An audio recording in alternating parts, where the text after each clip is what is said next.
तो पिछली बार हमने टॉपिक स्टार्ट किया था षटक्रिया काल। षटक्रिया काल में पिछली बार हमने देख लिया था कि षटक्रिया काल क्या होता है। षटक्रिया काल के जो 6 उसके चरण हैं, उस चरण में से पहले जो मुख्य 2 चरण हैं, संचय और प्रकोप, ये हमने देखे थे। इसके बाद हम उसके बाकी बचे हुए महत्वपूर्ण 4 चरण देखते हैं। जिस प्रकार से हमने पिछली बार देखा था, नॉर्मल ऋतुओं के अनुसार जो दोषों का संचय होता है, उसके बाद प्रकोप होता है और उसके बाद प्रशम होता है। तो ये ऋतुओं के अनुसार होने वाला जो होता है, ये नॉर्मल होता है और ये हर किसी व्यक्ति के साथ होता है। तो ये व्याधि की तरफ नहीं जाता है। संचय प्रकोप, संचय बढ़ेगा, प्रकोपक अवस्था आएगी और प्रशम में वो आने वाले ऋतु के कारण कम हो जाएगा। लेकिन जब संचय होता है और प्रकोप होता है, लेकिन रोगों की नहीं, दोषों की अवस्था इतनी बड़ी होती है जिसके कारण दोष मैनिपुलेट ना होके, नॉर्मल ना होके, कम ना होकर वो व्याधि की तरफ जाते हैं, तब उसका प्रसार होता है। तो यहाँ से व्याधि का मुख्य रूप से निर्मिति हम कह सकते हैं। लेकिन उसके पहले के जो 2 चरण होते हैं, यानी हेतु सेवन और हेतु सेवन के बाद दोषों की वृद्धि होना, ये हमने इसलिए देखे थे ताकि हम उसके आगे के चरण को अच्छे से देख सके। तो जो इसके पहले के जो चरण थे, संचय और प्रकोप, वो तो नॉर्मली होते, लेकिन यहाँ से जो चरण है व्याधि के तरफ जाते। तो हमने देखा था कि षटक्रिया काल जो है वो मुख्यतः सुश्रुत संहिता की देन है। तो हम देखते हैं उसके अंतर्गत का तीसरा मुख्य चरण, प्रसर। तो जिस अवस्था काल में दोष सर्व शरीर में प्रसार करने लगते हैं, उस अवस्था काल को प्रसर कहते हैं। तो प्रसर का मोटा मोटा अगर मीनिंग देखें तो हम ये कह सकते हैं कि जिस संचय और प्रकोप के बाद जिस चरण में दोष सर्व शरीर में प्रसार करने लगते हैं, उस अवस्था काल को प्रसर कहते हैं। आपको पता है जो शारीरिक दोष होते हैं, वात पित्त कफ, उसके 5 प्रकार इसका शरीर में उसके कर्म के अनुसार डिसाइडेड जगह है, स्थान है, वो वहीं पे रहते हैं और वहीं रहकर अपने कार्य करते हैं। जब संचय होता है तो उसमें वृद्धि होकर वो अपने स्थान में बढ़ते हैं। प्रकोप होता है तभी भी वो अपने स्थान में रहते हैं, वो अपने स्थान छोड़ के दूसरी तरफ नहीं जाते, वहीं पे उसकी वृद्धि होती है और प्रकोपक अवस्था आती है। लेकिन प्रसर अवस्था में क्या होता है, ये जो दोष होते हैं जो उसके स्थान पे रहते हैं और अपना कार्य करते हैं, या फिर विकृत हो चुके हैं प्रकोपक अवस्था के कारण, वो अपने स्थान छोड़ के दूसरी तरफ चले जाते हैं। इसीलिए कहा गया है कि वो अपना स्थान छोड़ के सर्व शरीर में प्रसारित होते हैं और ये विकृत अवस्था होती है। तो इसका वर्णन जो सुश्रुत संहिता में किया गया है, वो श्लोक नंबर किया गया है सुश्रुत सूत्र स्थान 21/32, सुश्रुत सूत्र स्थान की 21वें अध्याय का 32वां श्लोक। इसमें उन्होंने कहा है कि एवं प्रकुपिता नाम प्रसरा प्रसरता वायोर विमार्गमन आटपौ ओष चोष परिदाह धूमयनानि पित्तस्य अरोचक विपाक अंगसाद छर्दिश्चेति श्लेष्मनो भवन्ति तत्र तृतीय क्रियाकाल। इस श्लोक के अंतर्गत वात पित्त कफ के प्रसर के लक्षण, तीनों ही दोषों के प्रसर के लक्षण बताए गए। तो हम एक एक दोष के प्रसर के लक्षण देखते हैं। सबसे पहले वात प्रसर के लक्षण। प्रसर के लक्षण के अंतर्गत 2 मुख्य लक्षण बताए गए हैं। सबसे पहला बताया गया है वायुर गमन, वायुर विमर्गमन। वायुर विमर्गमन का मतलब होता है वायु का गमन, वायु का जाना। लेकिन विमार्गमन, विमार्गमन का मतलब होता है उसका गलत दिशा में जाना। वायु अगर योग्य मात्रा में रहता है और शरीर में योग्य मात्रा से प्रसारित होता है तो उसका कार्य योग्य तरीके से चलता है। लेकिन जब वो गलत मार्ग की तरफ जाता है या फिर गलत तरीके से प्रसारित होता है, गलत गति से प्रसारित कहा जाता है।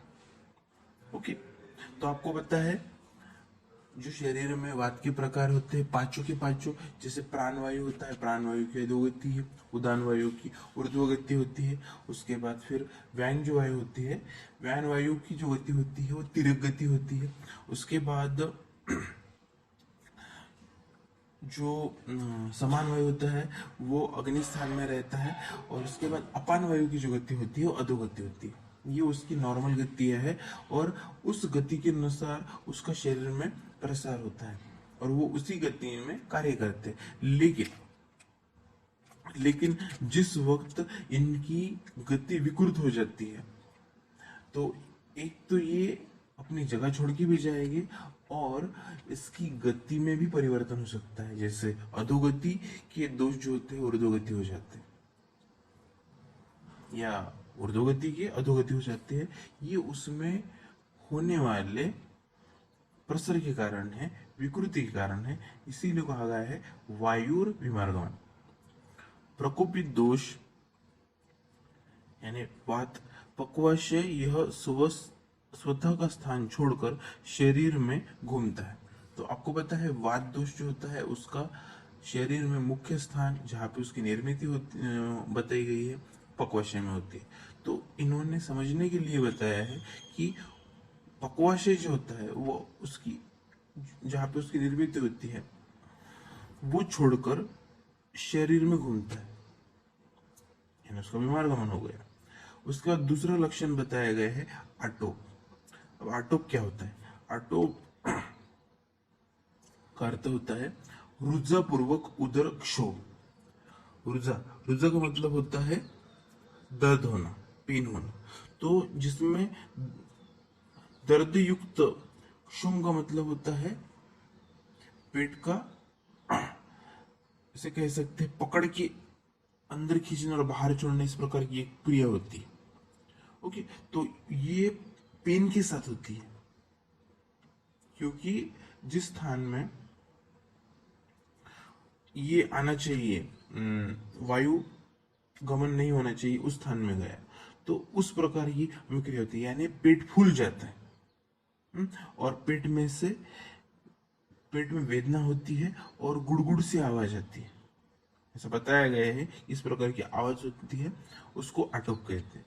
तो आटोप की जो व्याख्या है उसका श्लोक सुश्रुत संहिता के डलहन टीका में दिया गया है 21/32।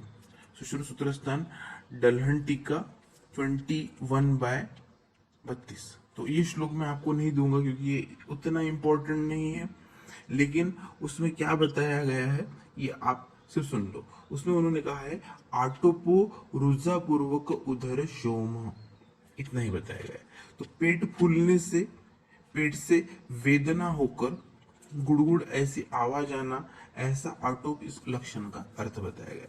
तो ये वात प्रसर के अंतर्गत है। तो वात प्रसर के इतने ही लक्षण है ऐसा हम नहीं कर सकते। वात के प्रसर में बाकी भी उसके जो लक्षण है उसकी निर्मित होती है, लेकिन ये जो लक्षण है ये लक्षण मुख्यतः देखा जाता है, इसीलिए यहाँ पे उसका वर्णन किया गया है।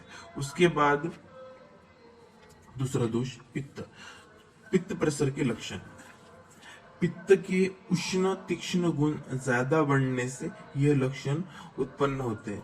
तो पित्त के जो उष्ण तीक्ष्ण ये गुण होते हैं उसकी वृद्धि ज्यादा मात्रा में होने के कारण पित्त प्रसर यह लक्षण उत्पन्न होते हैं। तो वैसे देखा जाएगा तो सभी दोषों के अंतर्गत यही चीजें होती है कि उसके जो मुख्य गुण होते हैं वो बढ़ने के कारण विकृति उत्पन्न होती है। तो संचय रको प्रसर, इसमें उस दोष की मुख्यतः जो गुण होते हैं उसी में वृद्धि होती है। तो इसमें बताया गया है ओष चोष परिदाह और धुमायन। ओष का मतलब क्या होता है?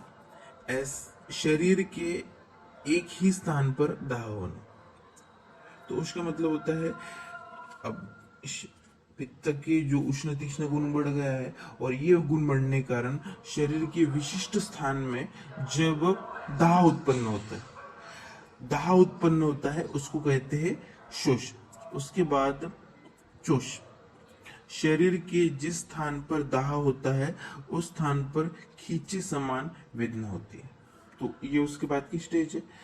पहले दाह होता है और उसके बाद उस जगह पे खींचे समान वेदना होती है। उसके बाद तीसरी लक्षण बताया गया है परिदाह। परिदाह का मतलब होता है हस्त पाददाह, नेत्रदाह, सर्वांगदाह। तो नेत्र में आलोचक पित्त होता है, सर्व शरीर में पित्त होता ही है, लेकिन इसमें जो बताया गया है नेत्र और सर्वांग, इस स्थान पे वेदनाएं होती है, जलन होती है, दाह होता है। और उसके बाद हाथ और पाव, इसमें भी दाह होता है। तो बहुत बार हम कहते हैं कि हाथ पाव में जलन हो रही है, स्पेसिफिकली तलवों में जलन होती है, ये होता है पित्त के बढ़ने के कारण। उसके बाद धुमायन। धुमायन का मतलब होता है धुआं सा निकलना। तो हाथ पाव नेत्र मुख में से गर्म भाप निकलने से आभास होना, मतलब देख ये ऐसी भाप निकलती नहीं है, ये ऐसा दिखता नहीं है कि भाप निकल रही है, लेकिन उस स्थान में पित्त की मात्रा इतनी बढ़ जाती है, ऐसा लगता है कि उस स्थान में से एक गर्म धुआं निकल रहा है, इस प्रकार का आभास होता है। इसीलिए वो कहा कि आभास होता है, उसे कहते हैं धुमायन। तो ये जो लक्षण है वो क्रम से बताए गए, ओष चोष परिदाह धुमायन। जैसे जैसे पित्त बढ़ता जाता है तो ये लक्षण हमें दिखाई देता है। आप शरीर में अगर किसी जगह पे कोई पार्ट जल जाता है, बाहरी अग्नि की वजह से अगर जल जाता है, तो उसमें भी देखना उस स्थान पे पहले दाह होता है और उसके बाद उस स्थान के आजू बाजू की स्किन जो होती है वो खींच ली जाती है। ओके, यानी चोष समान होता है, और दर्द भले ही उस स्थान में होता है लेकिन पूरे शरीर में फिर वेदनाएं उत्पन्न हो जाती है। ओके, तो ये जो क्रम शरीर को अग्नि लगने के बाद जिस प्रकार से देखा जाता है, उसी प्रकार का लक्षण हमें पित्त प्रसर में देखने को मिलता है।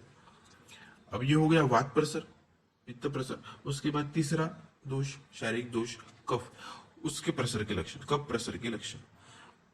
उसमें जो लक्षण बताए गए हैं वो बताए गए हैं अरोचक, अविपाक, अंगसाद व छर्दी। अरोचक का मतलब होता है मुख में स्वाद न होने से अन्न सेवन की इच्छा न होना। तो आपको पता है जो जीवा स्थान होता है, उस जीवा स्थान की वजह से हमें किसी भी टेस्ट की अनुभूति होती है। तो जब पित्त का प्रसर हो जाता है तो उसमें बोधक स्थान पे रहने वाला पित्त जो होता है, स्थान पे रहने वाला जो कफ जो होता है, वो कफ ज्यादा मात्रा में बढ़ जाता है, प्रसर हो जाता है, अपना स्थान छोड़ के चला जाता है। उस वक्त हमने जो आहार ग्रहण किया है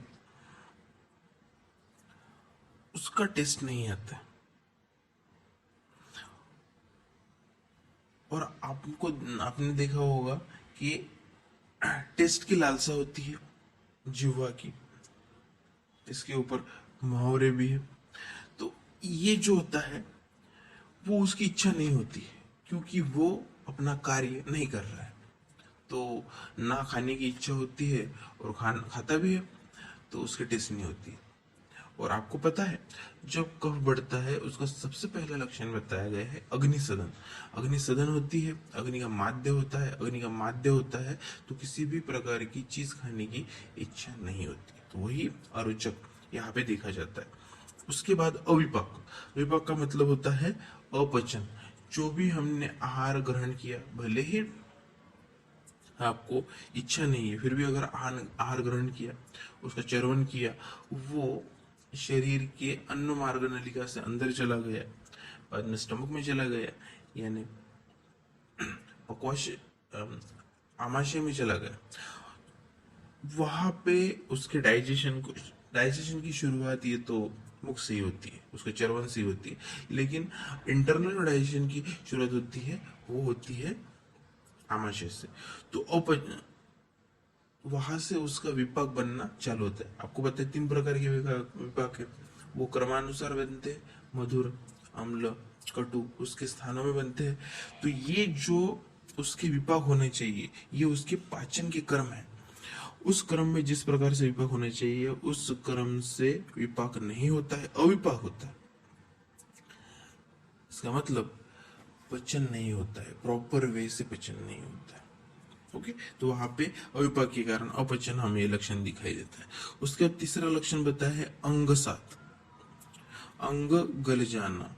तो अंगसात का मतलब होता है अब शरीर में खाने की इच्छा नहीं है, खाने की इच्छा ना होने के बाद उसके बाद फिर अगर खाता है तो पाचन की भी इच्छा नहीं होती है, और उसके बाद जो लक्षण उत्पन्न होता है वो अंगसात। तो कफ दोष जो होता है वो शरीर को बलवान बनाता है, शरीर को ताकत देता है। जब उसके पहले के दो जो कार्य होते हैं नहीं होने के कारण और शरीर में फिर ताकत की कमी होने के कारण ऐसा लगता है वीकनेस आ जाती है। उस वीकनेस को ही अंग गल जाना या फिर अंगसात कह सकते हैं। उसके बाद बताया गया है छर्दी। तो छर्दी लक्षण भी है और व्याधि भी है। छर्दी का मतलब होता है वोमिटिंग होना। तो vomiting it is a broad criteria, उसके अलग अलग टाइप्स होते हैं अलग अलग संहिताओं के अनुसार। यहाँ पे कफ प्रसर के कारण जो छर्दी ये लक्षण उत्पन्न होता है उसमें शरीर में जहाँ पे जो एसिडिक और बेसिक एंजाइम्स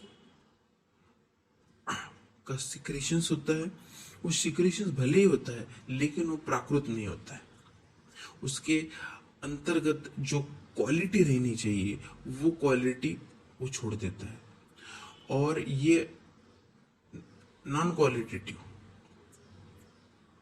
इस प्रकार के जो एंजाइम्स होते हैं वो अपने डाइजेशन का जो कार्य होते हैं वो प्रॉपर नहीं कर पाते, या फिर उसके स्थान में जो बाकी की सिक्रेशंस होते हैं वो प्रॉपर ना रहने के कारण, उनकी विकृति के कारण जो न विकृत हुआ एंजाइम्स का पार्ट होता है वो भी विकृत हो जाता है, और उसके कारण विकृत रूप का रस निर्माण होता है।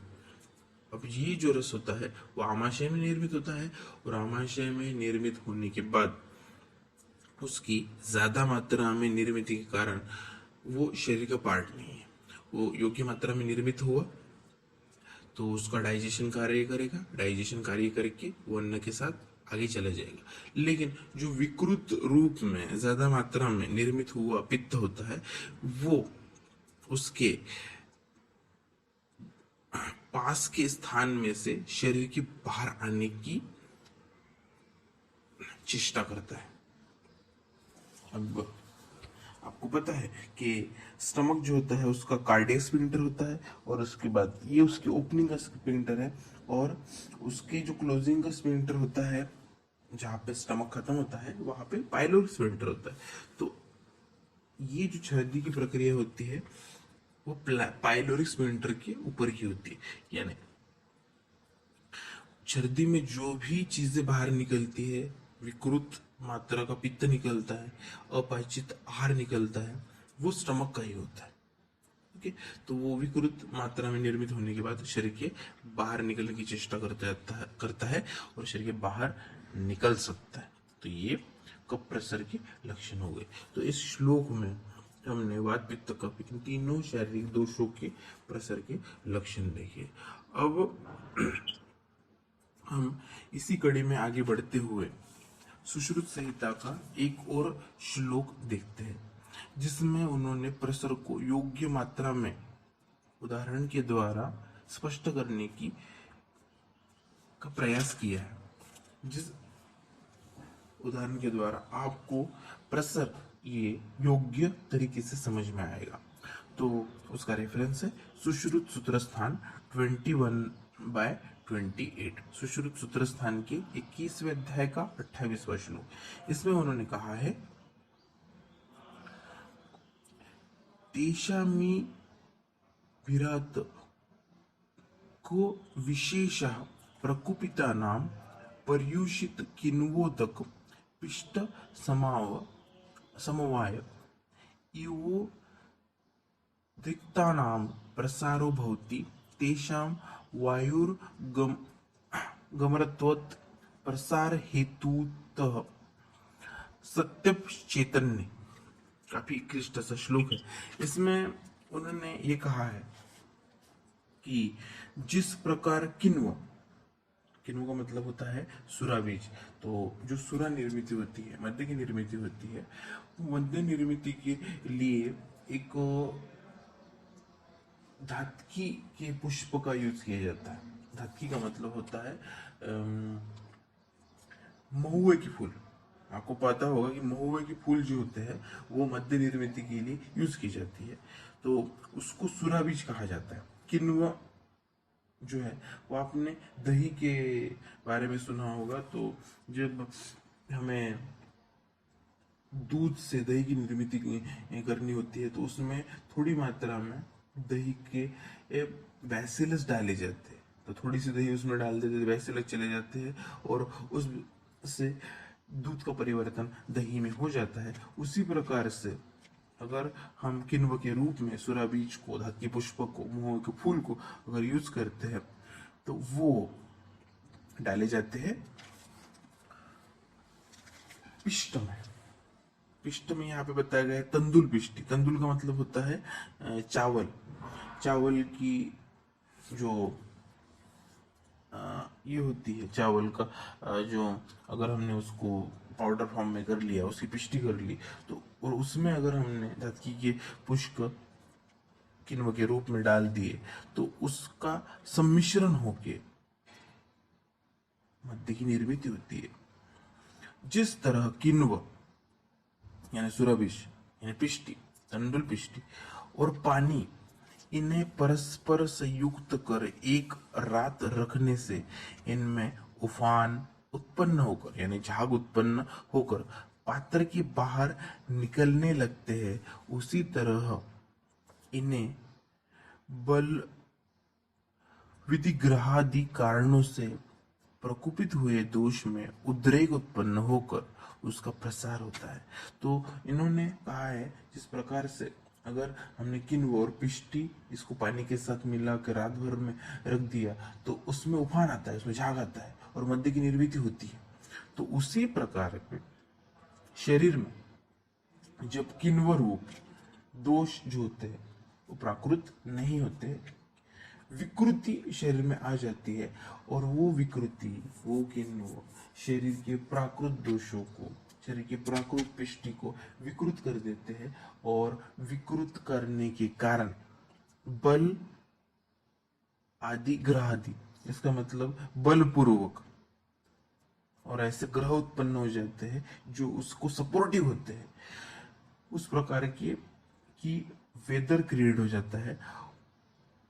तो जिस प्रकार से किण्व के द्वारा मध्य की निर्मित होती है, उसी प्रकार से प्रकुपित दोष होने के कारण वो कुपित हुए दोष का उद्रेक होकर उसका प्रसार शरीर में होता है।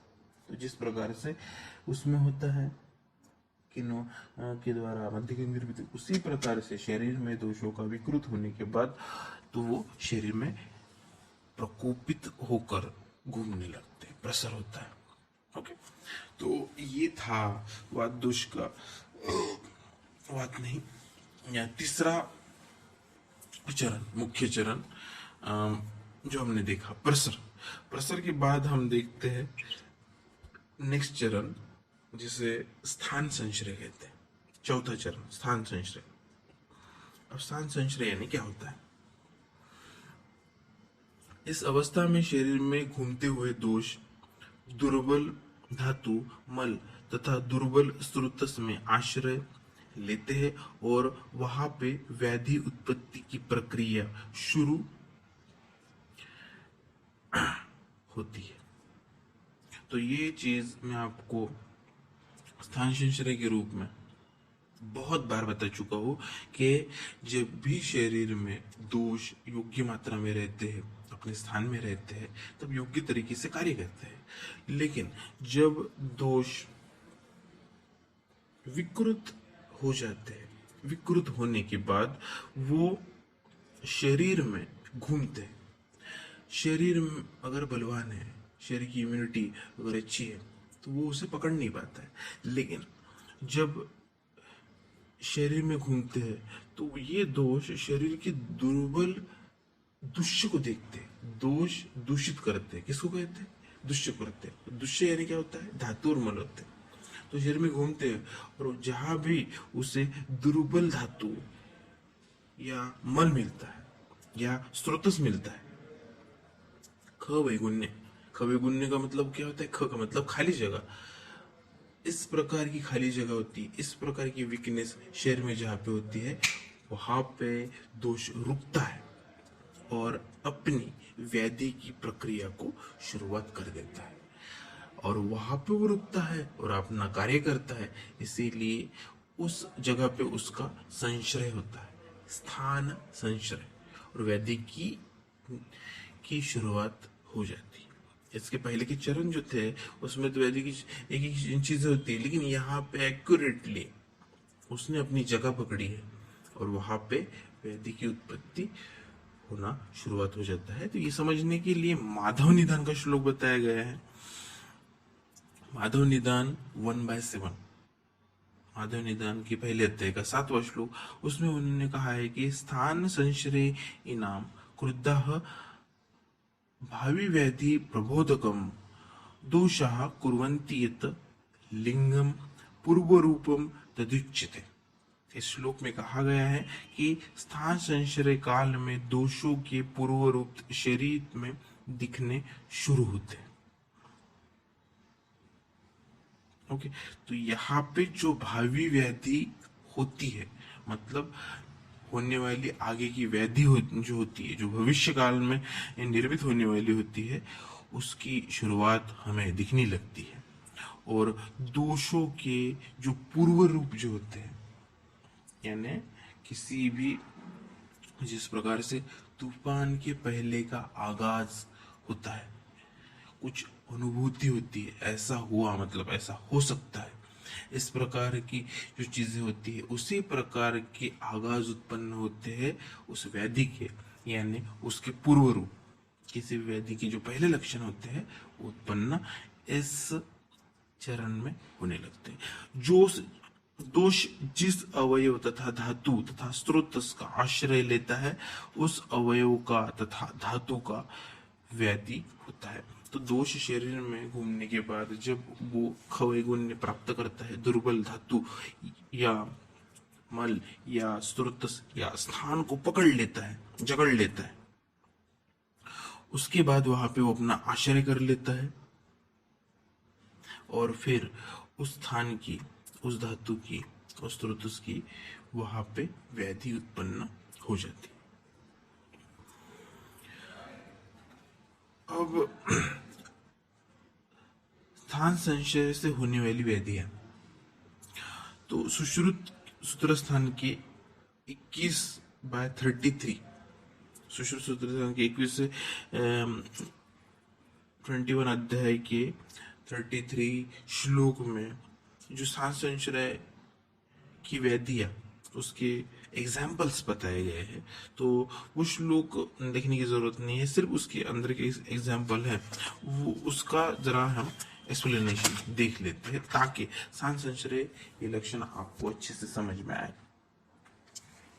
तो स्थान संशय में जो एग्जाम्पल्स बताए गए हैं, उसमें पहला बताया गया है उदर में दोषों का संशय होने पर उदर व्याधि, अग्निमाद्य, अतिसार, यह व्याधि हो सकती है। यहाँ पे उन्होंने बताया, उन्होंने एक स्थान पकड़ा और उस स्थान के अनुसार उन्होंने बताने की कोशिश की है कि जब दोष, प्रकोपित दोष ये उदर में संशय करते हैं, उसको खवे गुण वीकनेस अगर उधर में मिलती है और वहां पे वो रुक जाए, तो उधर it is a broad criteria, उधर बहुत बड़ा परिसर है और उसमें बहुत सारे वो ऑर्गन्स आते हैं, तो मोटा मोटा यहाँ पे लिया गया है। तो उनका कहना है कि अगर वो उधर में रुक जाता है तो वहां पे उधर व्याधि, अग्निमाद्य, अतिसार, यह व्याधियां हो सकती है। ओके, तो उन्होंने कहा है हो सकती है, इसका मतलब होती है ऐसा नहीं है। अगर खवे गुण ने प्राप्त हुआ, वीकनेस होती है तो वहां पे होता है, नहीं तो नहीं होता है। उसके बाद हमने दूसरा एग्जांपल यहाँ पे बताया गया है, गुदा स्थान पर दोषों का आश्रय होने पे अर्श यानी पाइल्स, हिमोरेड्स या फिर भगंदर यानी फिस्चुला, यह विकार हो सकते हैं। तो हम उस व्याधि के डिटेल में नहीं जाएंगे, आपको पता है कि पाइल्स क्या होता है। उसके बाद भगंदर जो होता है उसमें फॉर्मेशन ऑफ पस फॉर्मेशन की वजह से एक ट्रैक क्रिएट हो जाता है। फाइनल ईयर में आप इसको डीप में पढ़ोगे, अरश्य और भगंदर को। ये विकार होते हैं अगर उसका कुदा स्थान पे उसने अपनी जगह पकड़ी है तो। अब उन्होंने उसके बाद ये बताया कि सर्व देह में दोषों का आश्रय करने पर चर, सर्वांग शोध ऐसे विकार होते हैं। अगर आश्रय स्थान पूरा शरीर है तो ज्वर लक्षण उत्पन्न होता है। सर्वांग शोध, शोध का मतलब होता है स्वेलिंग, पूरे शरीर में शोध उत्पन्न होना, पूरे शरीर में स्वेलिंग आना। तो ऐसे विकार कब उत्पन्न होता है? जब उसने पूरे शरीर का विकार है, पूरे शरीर में दोष प्रसारित हो गई, वीकनेस पूरे शरीर में, तो इस प्रकार की लक्षण उत्पन्न हो जाते हैं। किसी स्पेसिफिक स्थान के बारे में बताया गया है और उसके बाद पूरे शरीर में कहा गया है। जहां पे उसको वीकनेस मिलेगी वहां पे वो दोष निर्मित होगी। अब इस एग्जाम्पल से हम इतना समझ सकते हैं कि सबसे पहले जहां पे भी व्याधि हुई उसमें ये तो मुख्य है कि उस स्थान पे रहने वाला जो दोष होता है, उस स्थान पे कार्य करने वाला दोष होता है, वहां पे होता ही है, उसकी विकृति हुई है, उसके वजह से उस व्याधि की उत्पत्ति हुई है। और उसके बाद बाकी दोष भी उसके स्थान छोड़कर इसके स्थान में प्रवेशित होते हैं और इसका योग्य चलने वाला जो कार्य होता है अभी तो, या फिर इसकी भी वृद्धि हुई होती है, उसको बढ़ा देते हैं, उसको बिगाड़ देते हैं और बिगाड़ देने की वजह से वहां पे व्याधि की उत्पत्ति हो जाती है। ओके, यानी एग्जाम्पल के तौर पे अगर देखा जाए, एक जगह है जहाँ के सभी लोग अपने कार्य योग्य तरीके से कर रहे हैं, फिर उनके कार्यों में किसी कारणवश खटास आ जाती है, काम प्रॉपरली नहीं हो पाता है और वहां का काम बिगड़ जाता है, यानी वैदिक उत्पत्ति होती है। या फिर क्या हो जाता है, उस स्थान में दूसरे स्थान के लोग आ जाते हैं, वो कुछ बातें फैला देते हैं और उसकी वजह से वहां का काम बिगड़ जाता है और वहां का जो कार्य होना चाहिए वो नहीं होता है। उसी प्रकार से शरीर में होता है, वही स्थान में रहने वाले दोष बढ़ेंगे और विकृति निर्मित करेंगे, या फिर दूसरे स्थान के दोष आके उसके कार्य को विकृत करके वहां पे उस स्थान की व्याधि को उत्पन्न करेंगे। ये सांस शास्त्र में देखा जाता है। अब हम थोड़ा एक प्रैक्टिकल अप्रोच देखते हैं, जिस प्रकार से अभी जो कोविड-19 चल रहा है उसमें भी क्या होता है, वो शरीर में जाता है और शरीर में जाने के बाद वो अपना वीकनेस पॉइंट ढूंढता है। वीकनेस पॉइंट शरीर में जहाँ पे मिलेगा तो उसका ऑर्गन जो होता है वो होता है लंग्स। लंग्स में जाएगा और वहां पे विकृति उत्पन्न करेगा अगर वीकनेस होगी तो। अगर वहां पे नहीं मिलेगा तो वो शरीर के बाकी स्थान में जाएगा, वहां पे विकृति करेगा, तो उसमें चेस्ट से लक्षण क्रिएट होते हैं, कफ होता है, खांसी होता है, ऐसा होता है। लेकिन कभी बाकी लक्षण भी उत्पन्न होते हैं, जैसे बुखार आ जाता है, लूज मोशंस होते हैं। तो जहाँ पे भी हो जाएगा और जहाँ पे भी उसको वीकनेस पॉइंट मिलेगा वहां पे वो लक्षण उत्पन्न करेगा और वहां से व्याधि की उत्पत्ति करेगा।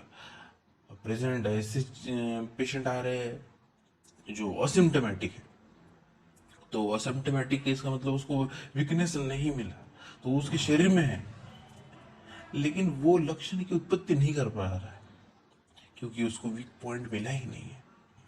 और अगर इम्यूनिटी अच्छी होती है, अगर उसको कई वैगुण्य नहीं मिल जाता है, तो कोई भी वायरस, बैक्टीरिया, पैरासाइट शरीर पे अटैक करे, लेकिन अगर हमारी ताकत, अगर हमारी इम्यून अच्छी होती है तो हमारे शरीर में किसी व्याधि की लगन नहीं होती। मैंने इसके उदाहरण बताते वक्त भी क्या कहा था, हो सकता है।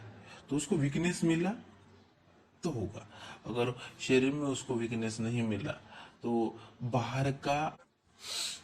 तो ये स्थान संचय के बारे में था। उसके बाद का जो लक्षण है वो है व्यक्ति। नेक्स्ट लक्षण, तो व्यक्ति में क्या बताया गया है, व्यक्ति में ये कहा गया है, ये पांचवा चरण है इसका। व्यक्ति का मतलब होता है पर्सन।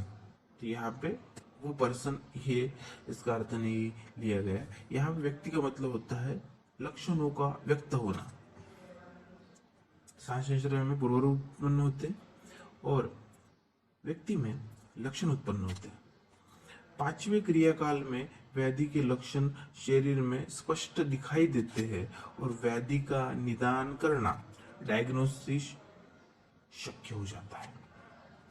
तो पांचवें चरण में क्या होता है, पांचवें चरण में व्याधि के शरीर में लक्षण हमें स्पष्ट रूप से दिखाई देते हैं और उसका निदान करना यानी उसका डायग्नोसिस करना शक्य हो जाता है। कोई भी व्याधि हो, हर व्याधि के स्पेसिफिक लक्षण होते हैं जो उसी व्याधि में पाए जाते हैं, किसी और व्याधि में नहीं पाए जाते। जैसे डेंगू एग्जाम्पल देखते हैं। डेंगू में रेट्रो ऑर्बिटल पेन होता है, यानी जो दोनों आंखें होते हैं उसके जो ऑर्बिट्स होते हैं उसमें वेदना होती है, पेन होता है। तो रेट्रो ऑर्बिटल पेन ये किसी और व्याधि में नहीं दिखाई देता, ये डेंगू में दिखाई देता है।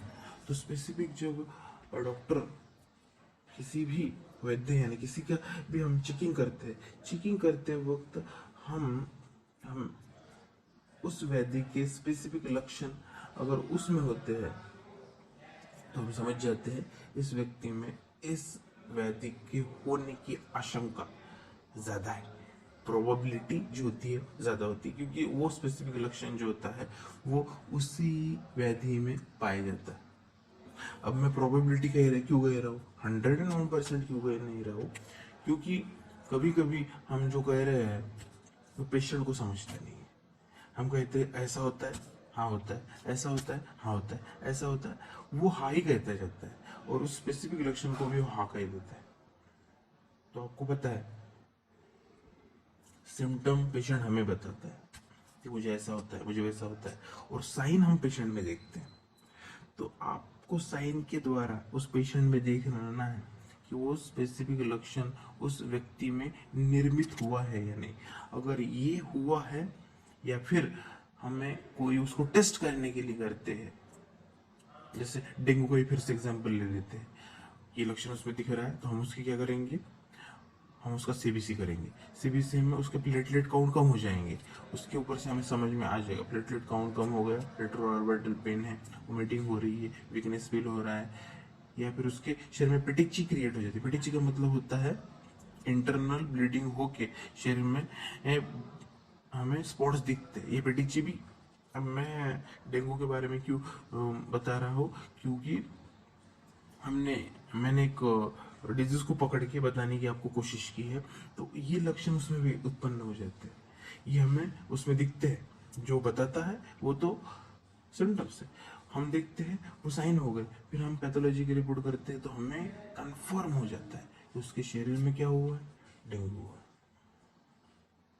तो ये जो होता है, ये जिस वक्त निर्मित होता है उसको व्यक्तता कहते हैं लक्षण की, और उसको चरण को कहते हैं व्यक्ति।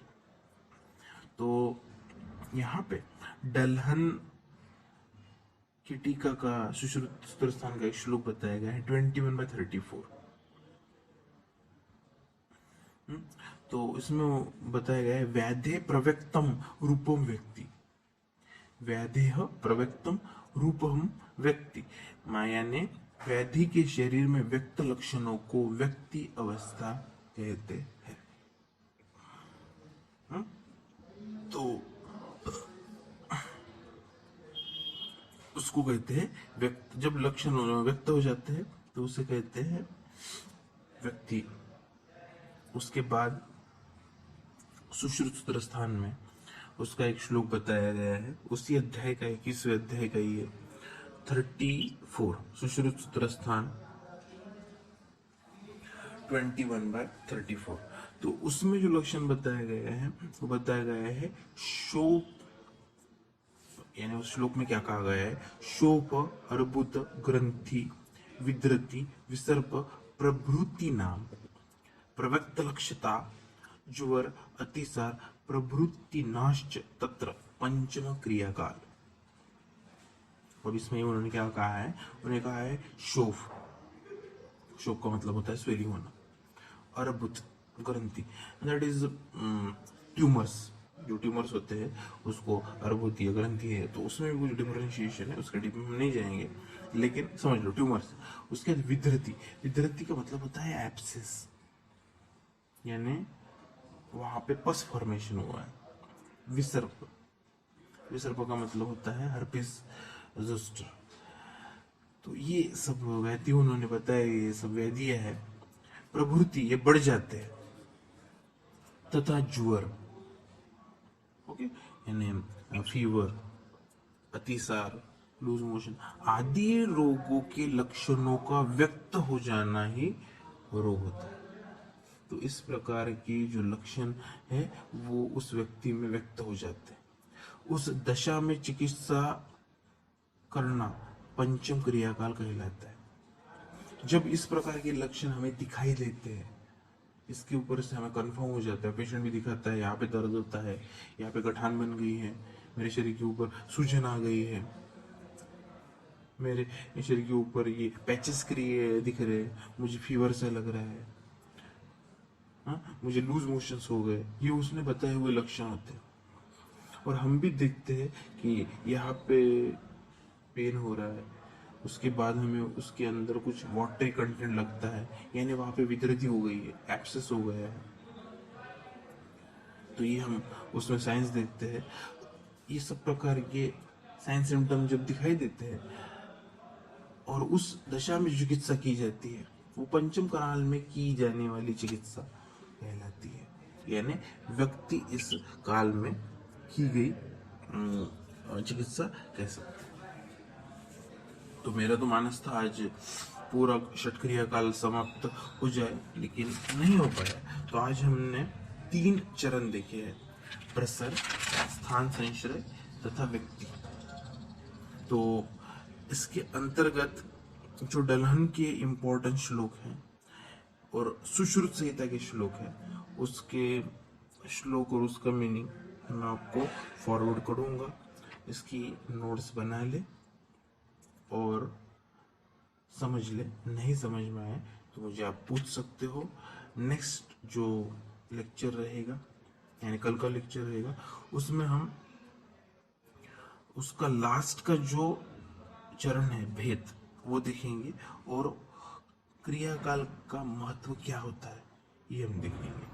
और उसके समाप्ति के बाद मैं इम्पोर्टेंट जो श्लोक है वो लिखवा के दूंगा।